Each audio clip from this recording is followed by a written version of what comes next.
Hello and welcome to Piece of Pod, a podcast brought to you by South Coast law firm Warner Goodman. I'm Sarah Whitemore.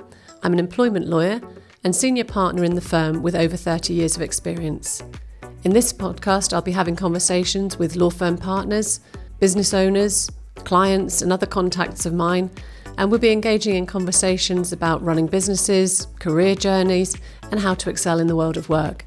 So if that's of interest, why not grab yourself a cuppa, get yourself comfortable, and let's dive in. My guest today on this week's episode is Kate Houldsworth from KH Nutrition. She's a former teacher turned nutrition coach, and her LinkedIn profile says that she helps serial yo-yo dieters to leave quick fixes behind and lose weight for good. For me, she taught me to leave chocolate snacking in the car behind, and I'm interested in other tips that she might have in the course of our conversation. Kate also provides workplace nutrition support for healthier, happier employees. So if you're out there listening or watching and you're responsible for HR or employee wellbeing, then listen up. This podcast's for you. So welcome, Kate. It's lovely to have you join us. Thank you very much for having me. If you've watched our podcasts before, you'll know that we always start at the very beginning. It's a very good place to start. So let's start at the beginning with you. Can you tell us a bit about your career journey? What was your first job? Crumbs. My first job after leaving uni, so I did a degree in modern languages, but didn't know what to do with it, and was seduced into a graduate scheme with a large accountancy firm down here in Southampton. And after a year of that, it became clear on both sides that I was not cut out for this. So after my first round of exams that didn't go well, it was time for a change direction. So I went to do my PGCE at the University of Portsmouth to be a secondary languages teacher, and went on from there. I had a gap in the middle when I had my children where I was doing all sorts of other things. I was an admin assistant for a counselling and therapy company. I set up a little computer training business. I became a Microsoft master instructor and supply teaching as well, and then went back to teaching, in about 2013, did another stint there, and then after that all went a bit pear-shaped, became a nutrition coach and retrained in that. Do you mind me asking what went a bit pear-shaped about the No, all went not a bit at all. pear-shaped? Teaching's a funny one, and I'm sure like with lots of sort of stressful jobs, it's the great bits are really, really good and the not so great bits are really not that great. And I think the stress levels had been building for quite a while, and things had become normalised, like crying on the way to work, having your favourite cupboard to cry in at work. And this is normal within a school environment. It was certainly where I was. I don't think it was particular to me, but you sort of just think, well, this is just how it is. And then there was we had the lockdown, which worked very favourably for me because all the really tough bits about teaching disappeared. We got to do live online lessons straight away. So I got to do all the good bits, but without all the rubbish stuff. And then going back to school after the lockdown, I was dreading it. And I lasted about 6 weeks. There was this particular horrible incident at school, and in the words of the doctor, my wheels just fell off, and that was that. I had a breakdown from there. I was signed off indefinitely, and I didn't go back. And it was really hard, because if I wasn't a teacher, what was I? And the fact I couldn't get off the sofa was kind of, it didn't really matter what I was, but it was just really a bit rubbish. But then about a few months later, I was starting to feel like I could get back into something, and had always been interested in nutrition, so started studying, and that led to a whole different direction, it turned out all right. Turned out all right. Yeah. So let's unpack a bit of that, shall we? Quite a lot went on. Quite a lot went on. Let's go with the positives first. Can you tell us some of the highlights from your teaching experience and anything you learned from the world of teaching that's helping you today? Oh, how lovely. The overall highlight is that the kids are really funny, and I do miss that very much, that particularly the older ones, the year 10s, year 11s, when they get over being grumpy and stroppy, they're very, very funny and a little bit rude, and the things where you're trying not to laugh because it's not appropriate, but it's great. And that's always a constant high. And I think the little things that are quite sentimental, that someone sees you years later around town and says, oh, hi miss, I remember you, and thanks for this, and you think, oh, that's really nice. And being a part of the children's lives, particularly where their lives are maybe quite challenging, and that you're a safe space at school, and that's an absolute treat. And there are loads, students that go on and study languages at university because of what we did earlier on in the career. It's the good bits are gorgeous, yeah, and there's nothing like it, I don't think. What was your language? I did Spanish and French. Okay. Yeah. So I always think about there are bits of French in particular that sort of stick with me. Nothing very useful. I can probably tell you the contents of my pencil case. Definitely that, yeah. And I hope maybe you could sing the months of the year. That was always a catchy one. The birthday song was quite a good one. But And German was also my thing, and I did. What always sticks with me is ich habe meine Schuhe verloren, which means I've forgotten my shoes. So whenever I go to Germany, I always look for that opportunity to lose my shoes or forget my shoes, and I can trot it out. Perfect. And then hope they don't ask anything else like where did you last? Where did you last? I have no idea. So highlights of teaching, but lowlights of teaching too. What were the downs of it? I think the downs were the constant feeling that it was your fault, that if the children weren't performing or they weren't engaged or they weren't getting the results that that had been randomly predicted for them, basically, it was what are we going to do about it? And I think that got really wearing because we're already doing, obviously, as much as we can, and yet it's still, no, there's got to be more. Either you need to be more entertaining, or you need to plan better, or you need to have individualised lessons for all the 35 kids in your class, or it just, that was quite wearing. Ofsted, I know they're hopefully shaking things up, but it's horrific, and that was one of the things that was very difficult. We got told that we would be focused on in our department very strongly for the Ofsted inspection that we had, and you're told from the people up above, right, it's down to you then, so you better get this right because our jobs depend on it, our school numbers depend on it, and the pressure, you see the inspector walking down the corridor and just think, oh, this is awful, I've got 20 minutes to save the school, and it sounds really dramatic, but you're made to feel that way, and I think the feeling that you're just never good enough, really, that's quite hard.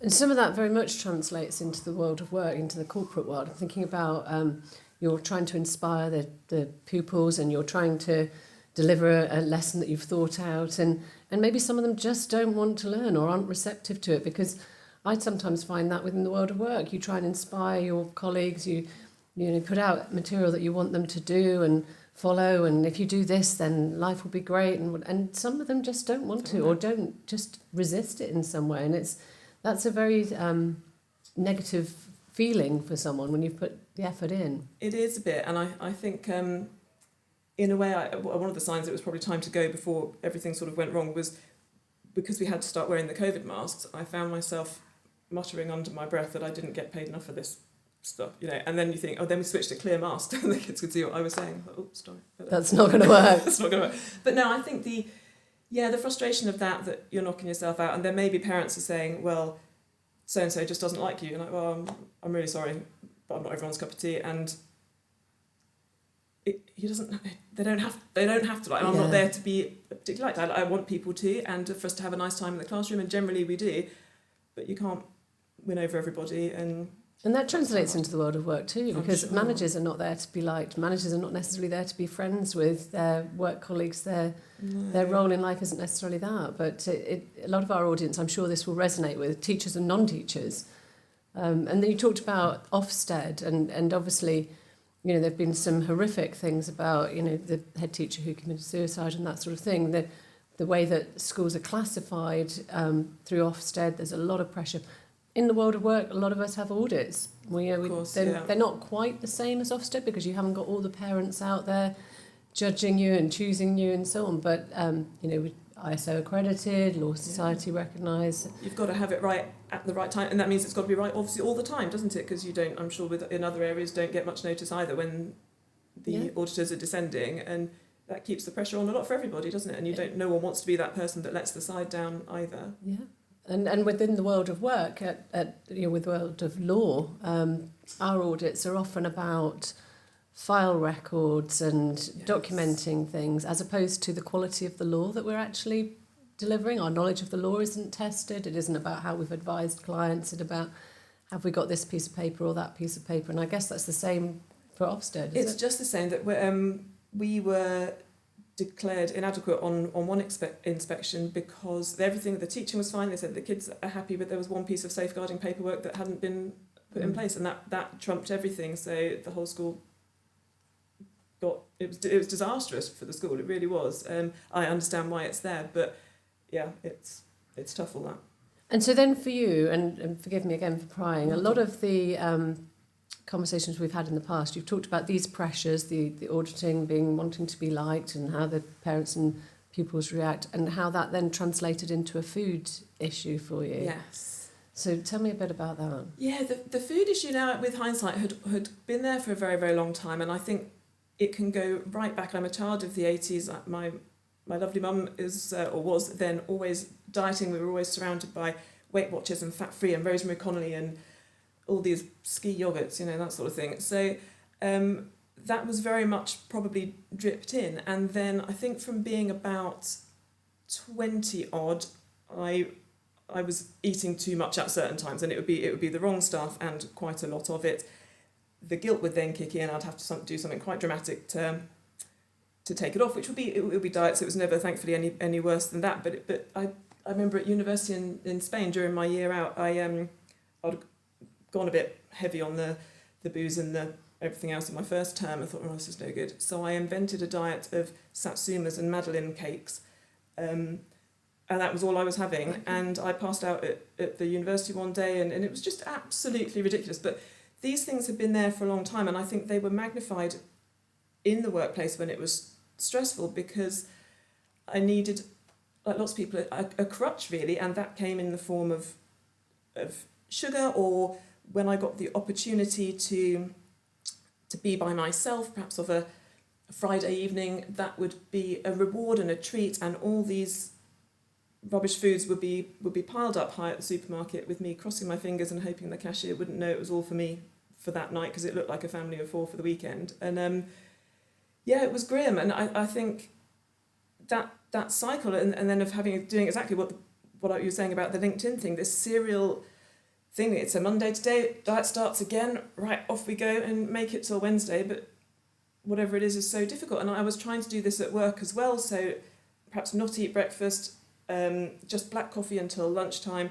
By then I'm shaking, had a tiny little something for lunch, must make it through to the end of the day, but then on the way home it would be stopping off at the supermarket. So it was a very silly way of doing things, and affected sleep. I was having too much caffeine, energy levels were all over the place. I was even more irritable than I might otherwise have been, and it was just it was not helpful. It was the exact opposite to what I needed at the time. And combine that with the pressures that you were feeling at work, the stresses that you were feeling at work, the way that you were eating and fueling your body and so on wasn't helping you to deal with those things, was it? Not at all, and it was just the exact opposite. And you could see it, I'm sure, again with other workplaces, but in the school environment, you could see that people start off with their great intentions and bring in their nice lunches at the beginning of term, and by sort of November, everyone's scrabbling around at that charity flapjack box trying to get the things just to get through, and the sweets start appearing and the donuts are there, and it wasn't good. And I think that was the really sad thing, is I didn't stop and see, perhaps I didn't even know actually what I could have done differently. I think I was so concentrated on not being bigger than I wanted to be, and it's to a silly extent, like I wanted to be the slimmest in my department, and that was very important, but I was up against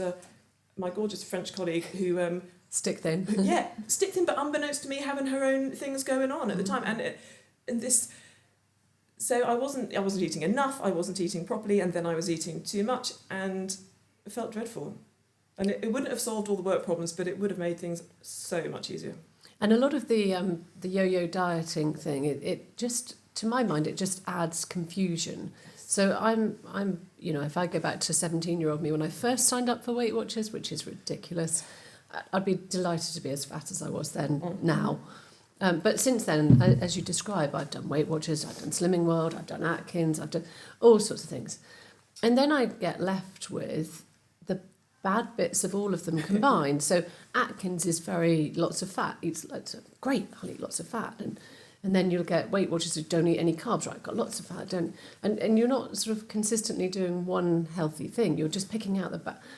I'm eating avocado, I'm not eating avocado. I don't know what the deal is. So it can be, this is, I think, why lots of things happen that are serial, because it's just a lot of confusion. Definitely, and I hear that from my clients a lot, and I get asked things like, is it okay to eat fruit because I know it's high in sugar, and so I've cut that out, and I'm not having any carbs at all, but carbs are what feeds our brain, so no wonder people are confused or fatigued or struggling with concentration, and all these the mixed messages and all these different diets work on the same principle, that they get you to eat less, which is all it is. They just try and dress it up in a fancy way, but when we put our trust in these companies and schemes, we're taking away our own autonomy on how we eat, so we're relying on them to tell us, and then when that doesn't work, or it does for a bit but it's not sustainable, we look for the next thing and the next thing. And I did slim fast for quite a while, and I thought, well, that's quite yummy, but it's not real food, it's not a real way to eat. And intermittent fasting, which meant I missed out on a nice breakfast with my kids because it wasn't 12 o'clock yet. There are so many rules and things that we absorb, and as you say, the should I or shouldn't I, and can I and can't I, and it's been enormously overcomplicated, which takes up a lot of brain space, and it's exhausting trying to think of the right thing to do all the time.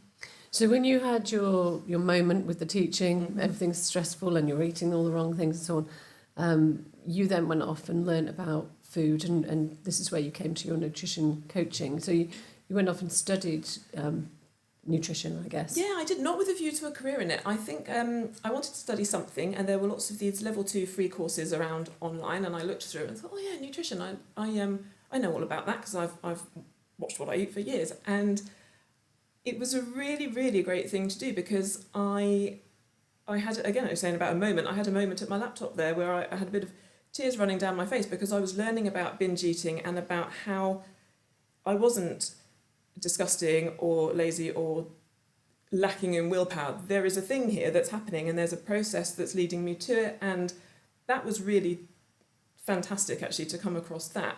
And it was only then that my tutor on that course said, oh, you're really into this, have you thought of being a nutrition coach? And I said, I've never even heard of it, what's that?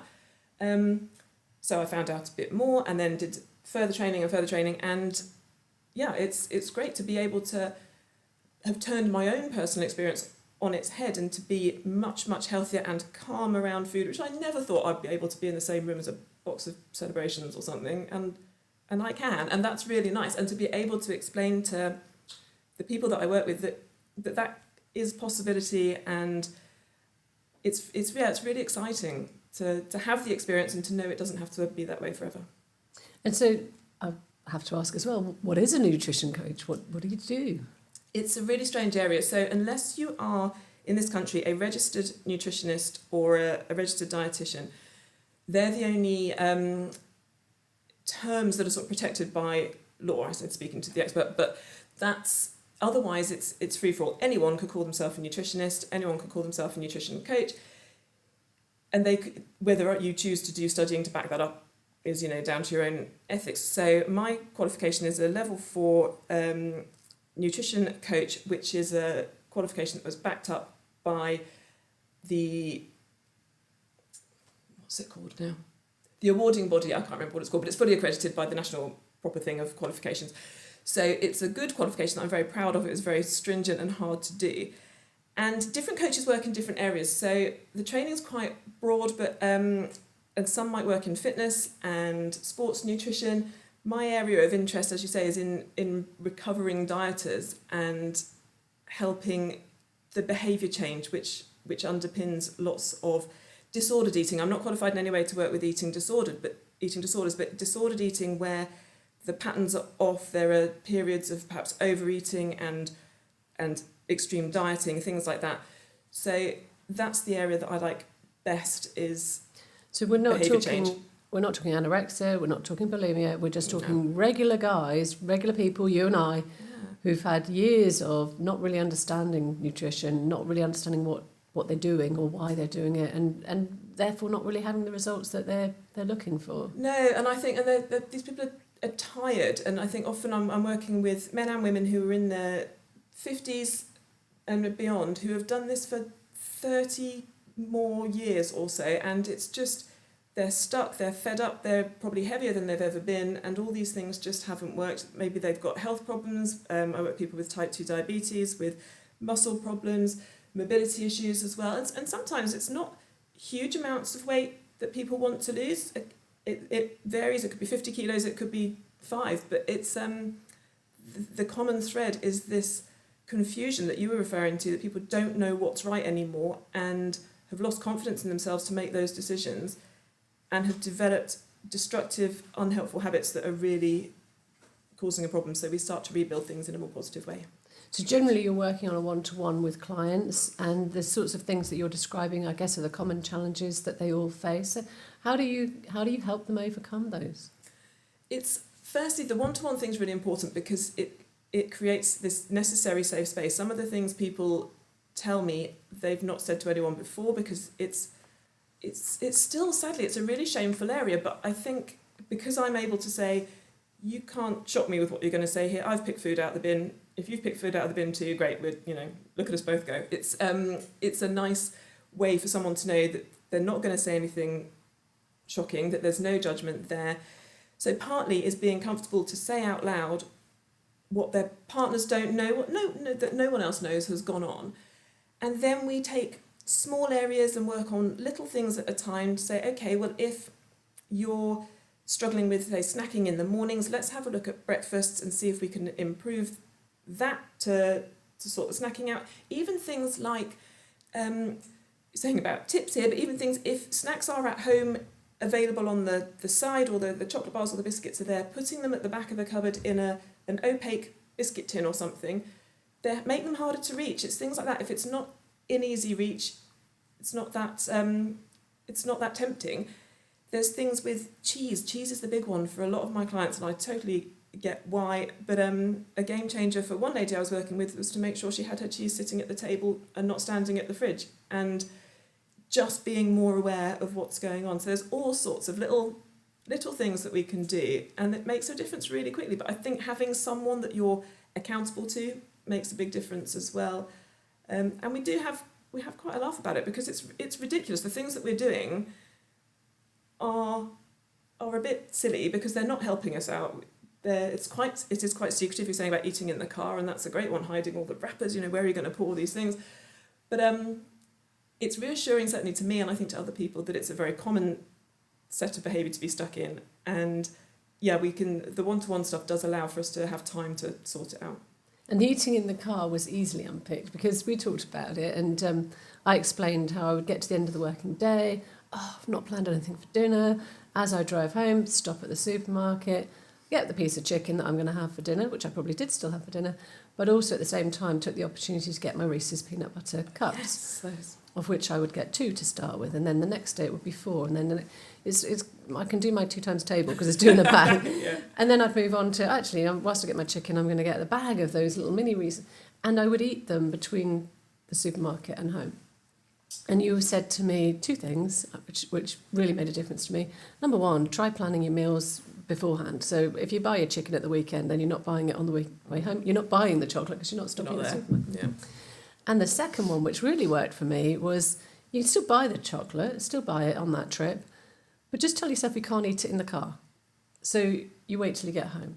And it's surprising how, another 10 minutes in the car, you get home, you unpack the day, and that chocolate didn't really do it for you at that point. Yeah. So those 2 things combined. I don't eat Reese's in the car anymore. I'm sad for the Reese's peanut company, because they must still eat them.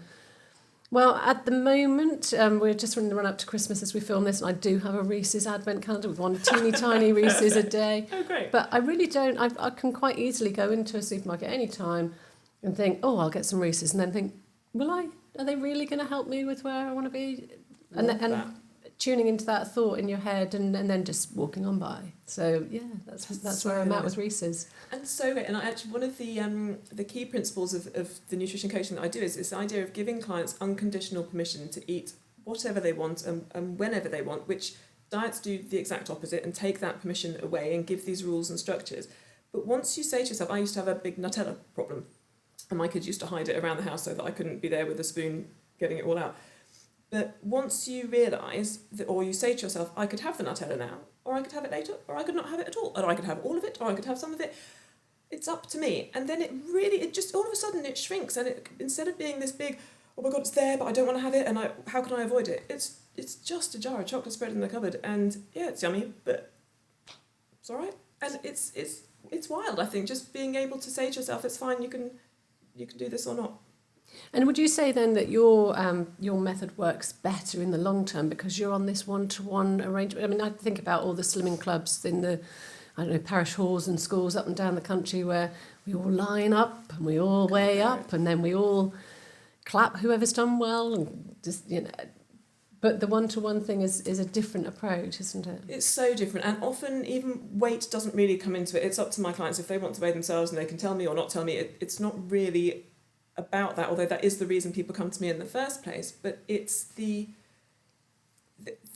often come as well with enormous experience of failure from these other sort of schemes, and they're really worried that this won't work either. But it can't work or not work. It's just doing things differently. And yeah, I think it's a longer term thing. We work together sometimes for 3 months, 6 months, 2 years, and it's an ongoing thing.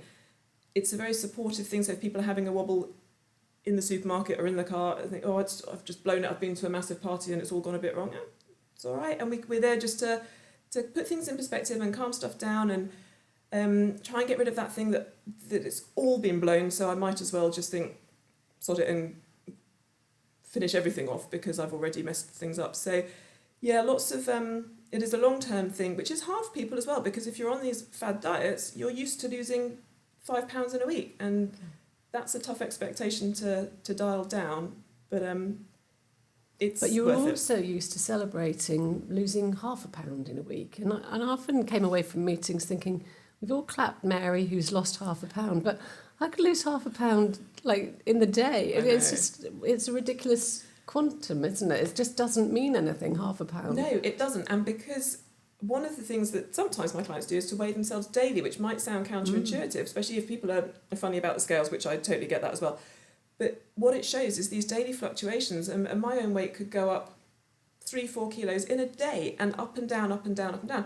And so to have a weigh-in on a particular day where everything's building up to it is absurd, because all the different factors, physiological things, can affect our weight on a single day. That's nothing to do with fat loss.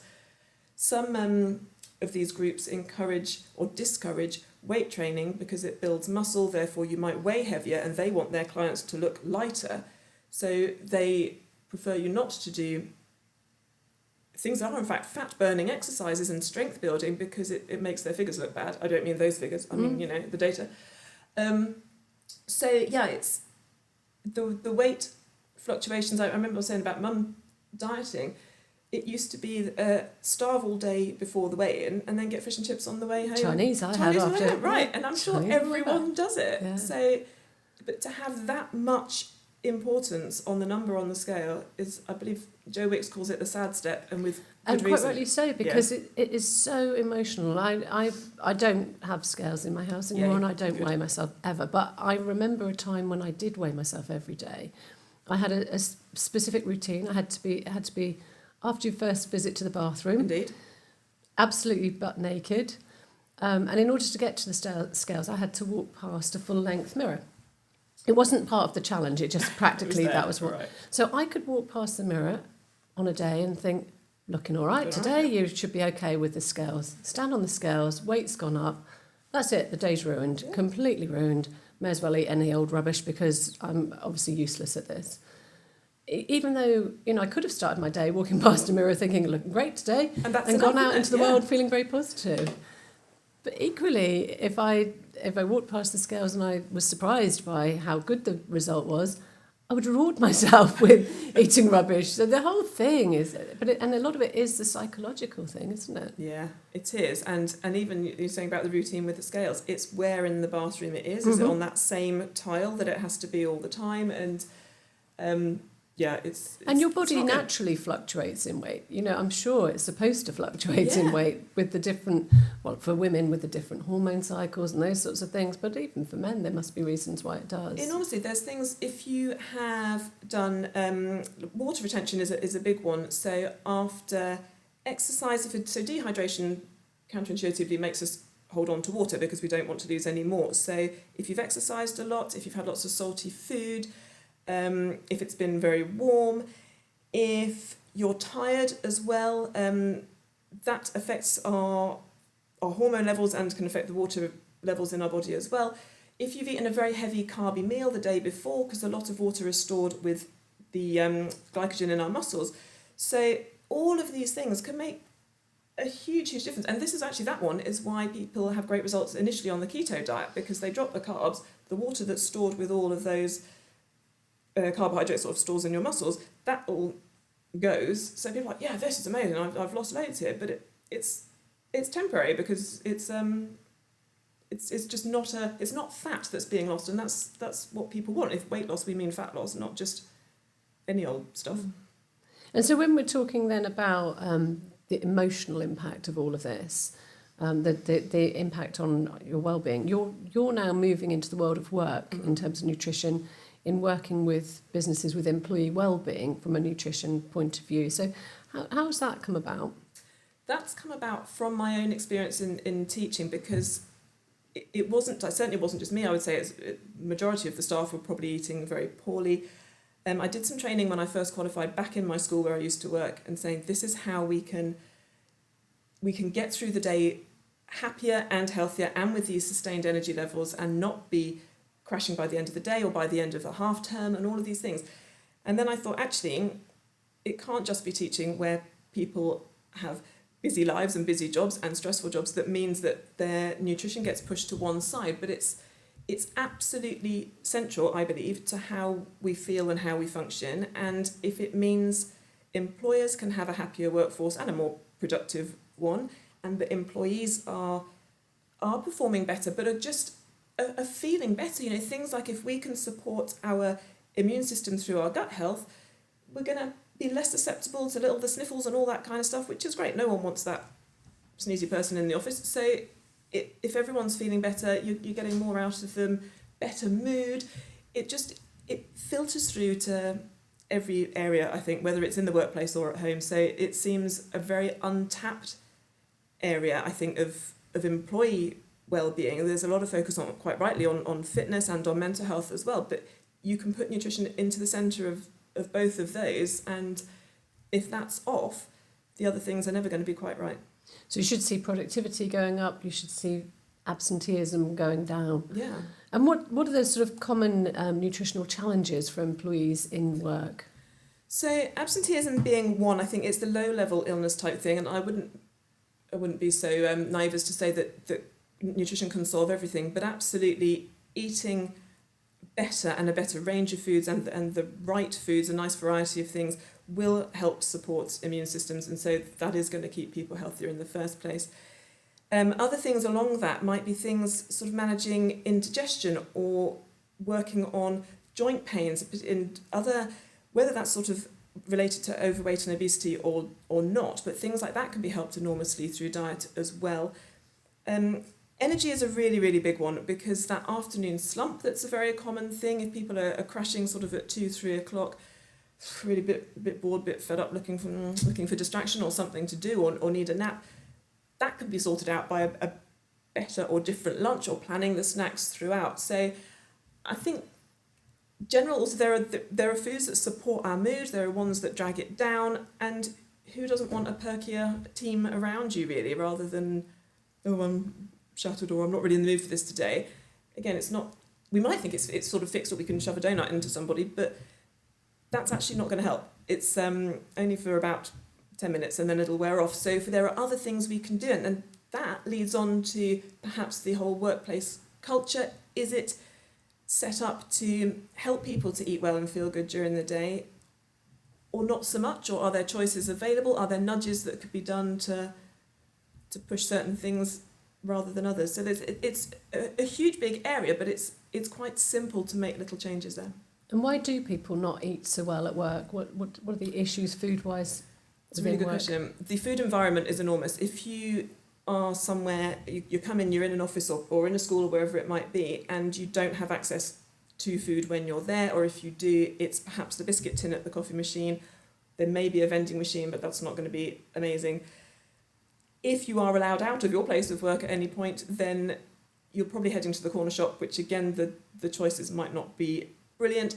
So partly it's the food that's available on site, and in that case there's a little bit of education to be done on what you can bring, what you can have in your desk drawer that's going to help and isn't the 6-pack of Snickers or something, but other things that are still nice. Could there be something next to the biscuit tin? Could there be a trial of not having the biscuit tin and see how that works for people? So food environment is one. I think general promotion of it as being an important thing. I think it's quite an unknown area, and helping people to be aware of what would make them feel better, how that can be done, is really key as well, because it's, as you said, about lots of confusion about things. You might know, all right, that the chocolates and the crisps aren't great, but what on earth should we replace them with that's going to get us through the day? And what sort of role can the audience, the HR professionals listening to this, play in fostering a culture that sort of supports employee nutrition and wellbeing? I think there are loads there.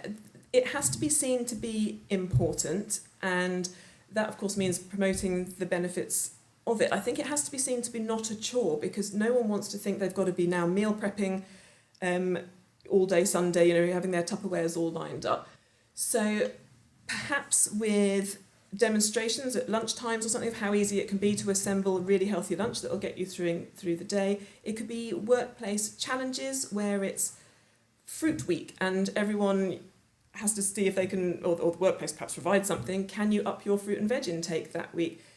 It could be within department little challenges that people are trying different things. I'm a big bean fan. Beans are just I'm really boring about beans, but it's they're just amazing. So could there be a beanie focus? Could there be a recipe challenge amongst people that you're bringing things in, and what's the funnest thing you can do with a bean? Whether it's that sort of idea. I suppose the drinks and things as well. Could there be a caffeine-free week just to see how that goes? That could go down really badly, but there's lots of promotion, I think, and for it to be brought up to the top. And I know all the HR professionals in work are super busy with all the 1,000,001 other things they have to do, so that does make it perhaps challenging, but that's where I can come in, and you can outsource that sort of thing to people that love it and have the time to do it and are enthusiastic about all that. And there can be spin-offs from it as well. I mean, having any sort of challenge, whether it's a food-related challenge or it's some other get your steps up challenge or whatever it might be, brings in that sort of team aspect where everybody's part of this together and we're all trying to achieve something together, and it's not just one person out on a limb trying to cope on their own. Definitely, and I think that can translate as well into special perhaps groups within work. If you had one group that was really keen on looking after their gut health, for example, then you can have a little gut health club that's getting together and sharing ideas. You could have a weight loss group as well if that was a concern for people, and knowing that it's being done responsibly and in a fun way. Not, again, going back quite a long time, but sponsored slim. Awful. The incentives to raise money by how many pounds you lose. Absolutely the opposite of that, of a shared experience of knowing you've got your workmates on board, but it's not in any shamey kind of way. So yeah, there's the benefits of that in terms of team bonding, and also for staff to know that it's important that their well-being is taken seriously, that it's not just a tick box, right, we've put a basket of fruit out on a Friday. It's actually being a lived thing within work, and we do value this and want to make you feel good. And it's all about the valuing your staff as a person rather than just seeing them as a number coming in to do the job and go away again. It's all part of that. People talk all the time about, we're like a family. But some of these things that you're describing are actually much more like a family than the traditional 9 to 5, Monday to Friday experience that people have. That's very true. And I think what's, again, so exciting about the nutrition thing is you take that home with you. So the things that you'll be learning in work or doing differently in work, it's going to make you feel better at home, but it'll have a knock-on at home as well, because you've got new ideas and you're trying new things and you think, actually, this was really nice. You're making it for your partner for lunch, or you're sharing different things, and it spreads out. And where do people start with this? Is there something that you can do particularly to help them start on this sort of workplace journey? There absolutely is. So there's a couple of ways to start. The first is to have a chat. The main thing that's important for me is to understand that what the challenges are in anyone's workplace. So it could be different in different environments. Maybe they're time poor, maybe it's where the workplace is, maybe it's just a lack of knowledge. There's all the different challenges that the staff might face. So that would be really interesting and important to find out what's going on. The next thing is to put together the best package of things that can help people. So I have a range of video tutorials, which are little bite-sized guides about how to improve your workplace nutrition on all sorts of different topics that might matter, from managing stress eating to improving energy levels, having the right breakfast, and things like if you're on the go, if you're out working out of off-site all the time, best things to grab from the garage shop, all that kind of thing. So those are really lovely because they're easy to access and can be viewed by anyone at any time. And then it can be added onto with live demonstrations, lunchtime webinars or chats, open access to questions, newsletters, all sorts of things that will become a full package of nutrition support. And it sounds like there's a lot to be done, but it's not about identifying the individuals within your workplace that you think needs to be, that particular person's got a problem, they need to be improved. It's about empowering everybody, because everybody's got something to learn on this journey, I guess. So we can all improve. Yeah, totally that. I think you're absolutely right that no one wants a finger pointed and saying, oh, we've noticed you're off a lot, perhaps you'd benefit from this, but making it a fun and beneficial thing for everyone. But then I suppose conversely, knowing that if someone does feel they need some support with different areas, they can come and say, actually, I'm really struggling with feeling tired every afternoon. Is there any chance I could have a bit of a session or a bit of guidance on this to find out how I can improve? And it might be that specific people have certain things that can be addressed individually, as well as different global ones. So then that might lead into some sort of one-to-one coaching for that particular individual once they've come forward and identified that they have a need. Absolutely, yeah. And these sound like they're much more sustainable, much more sort of long-term, but also that there are lots of spin-offs for the business, that they'll see improvements in all sorts of different areas, presumably employee engagement and, as I said earlier, productivity going up, sickness absence going down. It's about a holistic approach to the world of work, I guess. Definitely, and I think on a recruitment point of view as well, it's a really lovely thing to be able to say that this is something you offer for your team or for potential employees as well, because it's quite different and it's very forward thinking, and as you say, it's part of a holistic thing. So lots of organisations I know do nice things like gym memberships or subsidised health insurance schemes, that kind of thing, but they require effort. For a start, you've got to actually get to the gym.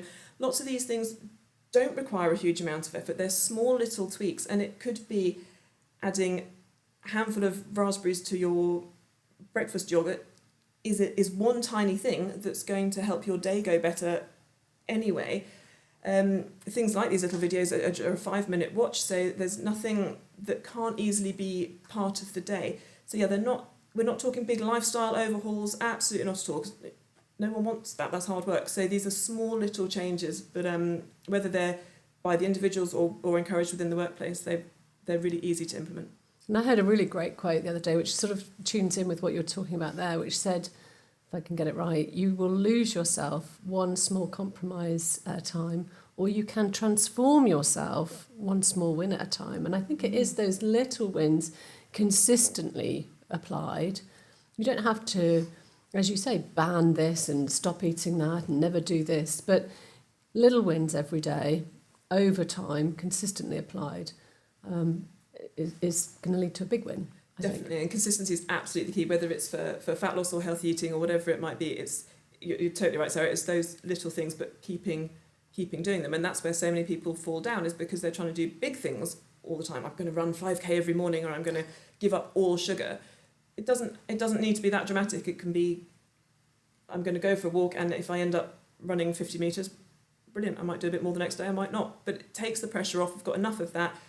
Just things that are supportive, and if it doesn't bring you joy and make you feel good, there's no point. Absolutely. So, any final words of wisdom or top tips that you'd like to share with our audience? Top tips. Yes, I would say my top tip as far as workplace nutrition goes is about breakfast, but it's not to say it's the most important meal of the day. That's not really true. It's an important opportunity to nourish yourself. But if you wake up and feel grim and don't want to eat first thing in the morning, that's brilliant. Don't. There's no need to do that. I would say an overnight oats type thing is just a real game changer. You can prep it the night before, it takes 5 minutes. Pack it in with, you've got your oats, your milk, bit of no sugar peanut butter in there. You add frozen raspberries, frozen blueberries, seeds and nuts on the top if you're okay with those.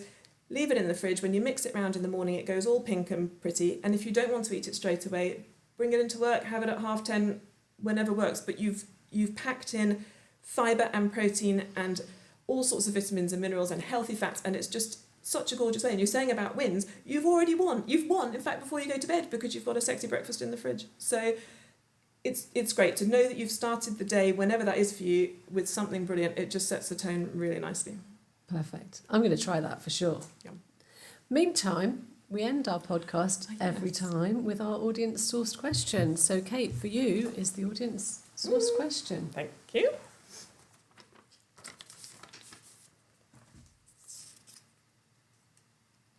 Well, that's fun.